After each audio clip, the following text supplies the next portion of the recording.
संस्कार शिबिर सुरू आहे आणि याच्यामध्ये तुम्ही सगळे विद्यार्थी पास झाले आहे. मी देवाकडे पांडुरंगाकडे एवढीच विनंती करते की तुम्ही तुमच्या पुढच्या जीवनामध्ये उत्कृष्ट वारकरी मुलं व्हा आणि तुमच्या आईवडिलाचा उद्धार करा. त्याचप्रमाणे इथे जे आपल्याला लाभलेले आहे शिक्षण देणारे बाबा प्रमोद महाराज यांच्या आशीर्वादाने या विठ्ठल रुक्मिणी मंदिरात हा जो संस्कार शिक्षण शिबिर भरतो याचा फायदा घ्या आणि पुढच्या वेळेला आणखी तुमच्यात प्रगती हो. खूप भरपूर प्रगती झाली. मला हा कार्यक्रम पाहून खूप आनंद झाला.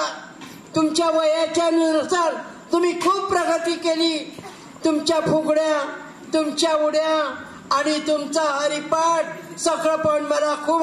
मी तुम्हाला एवढाच आशीर्वाद देते की तुमच्या जीवनात उत्कृष्ट कलाकार आणि उत्कृष्ट वारकरी व्हा हीच मी पांडुरंग चरणी विनंती करते. जय